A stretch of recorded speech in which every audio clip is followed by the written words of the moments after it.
આજે આપણે ગુજરાત શૈક્ષણિક સેવા ટ્રિબ્યુનલ સર્વિસ એક્ટ 2006ની ચર્ચા અંતર્ગત પ્રશ્નોના જવાબ આ વિડીયોની અંદર જોશું. તો ગુજરાત શૈક્ષણિક સંસ્થાઓ સર્વિસ ટ્રિબ્યુનલ એક્ટ 2006 પહેલો જ પ્રશ્ન કે ગુજરાત શૈક્ષણિક સંસ્થાઓ સર્વિસ ટ્રિબ્યુનલ એક્ટ 2006 ક્યારે અસ્તિત્વમાં આવ્યો? જવાબ 2 નવેમ્બર 2013ના રોજ ગુજરાત સરકારના ગેઝેટમાં રાષ્ટ્રપતિની સંમતિ પ્રાપ્ત કર્યા પછી આ કાયદો અસ્તિત્વમાં આવ્યો. નંબર 2, આ અધિનિયમ અંતર્ગત શૈક્ષણિક સંસ્થા એટલે શું? જવાબ યુનિવર્સિટી 1, કોલેજ 2, ઉચ્ચ માધ્યમિક શાળા 3, માધ્યમિક શાળા 4 અને પ્રાથમિક શાળાનો સમાવેશ થાય છે. ક્વેશ્ચન નંબર 3, ટ્રિબ્યુનલ એટલે શું? જવાબ આન્સર કલમ 3 હેઠળ સ્થપાયેલ ગુજરાત શૈક્ષણિક સંસ્થાઓ સર્વિસ ટ્રિબ્યુનલ 2006 એટલે ટ્રિબ્યુનલ. ક્વેશ્ચન નંબર 4, ટ્રિબ્યુનલ અંતર્ગત કલમ 3માં શેનો સમાવેશ થયેલો છે?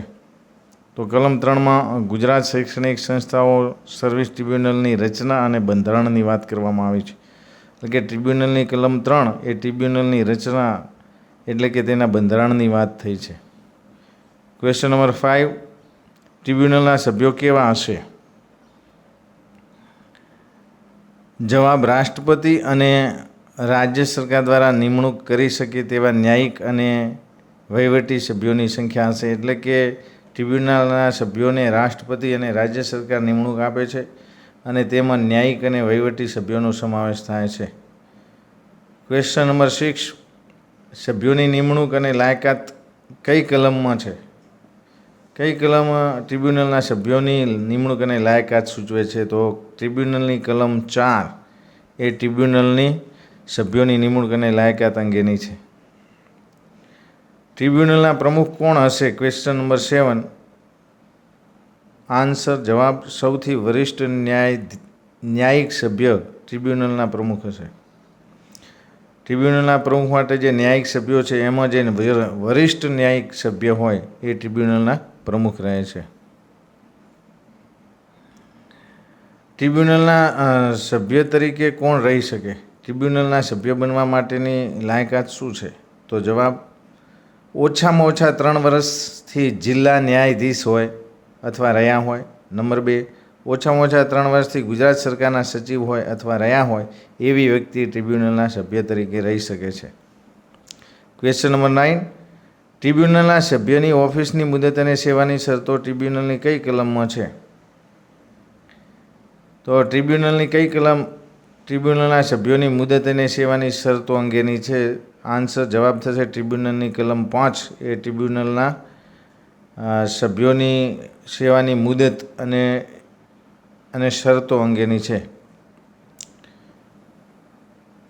ક્વેશ્ચન નંબર 10, પ્રશ્ન 10, સભ્યોની મુદત કેટલી હશે? ટ્રિબ્યુનલના કોઈ પણ સભ્ય છે તો એની મુદત કેટલા સમય સુધી ટ્રિબ્યુનલના સભ્ય રહી શકે? તો સભ્ય જે તારીખે તેના કાર્યાલયમાં પ્રવેશ કરે તે તારીખથી 5 વર્ષ સુધી એ ટ્રિબ્યુનલના સભ્ય રહી શકે છે. કોઈ પણ વ્યક્તિ જેને ટ્રિબ્યુનલના સભ્ય તરીકે લાયક ગણી છે એવી વ્યક્તિ 5 વર્ષ સુધી રહી શકે. ટ્રિબ્યુનલના સભ્ય વધુમાં વધુ કેટલી ઉંમર સુધી ટ્રિબ્યુનલના સભ્ય તરીકે લાયક ગણાય છે? તો ટ્રિબ્યુનલના સભ્ય વધુમાં વધુ કેટલી ઉંમર સુધી લાયક ગણાય? તો આન્સર થશે 65 વર્ષ સુધી. 65 વર્ષની ઉંમર સુધી ટ્રિબ્યુનલના સભ્ય રહી શકે છે. ક્વેશ્ચન નંબર 12, સભ્ય રાજીનામું આપવા ઈચ્છે છે તો કોને સંબોધીને રાજીનામું આપશે? આન્સર રાજ્ય સરકારને. જવાબ થશે કે ટ્રિબ્યુનલનો કોઈ પણ સભ્ય છે પોતાનું રાજીનામું પોતાના સ્વહસ્તાક્ષરમાં રાજ્ય સરકારને સંબોધીને રાજીનામું આપી શકે છે. ક્વેશ્ચન નંબર 13, પ્રશ્ન નંબર 13, ટ્રિબ્યુનલની કલમ 6 શેની છે?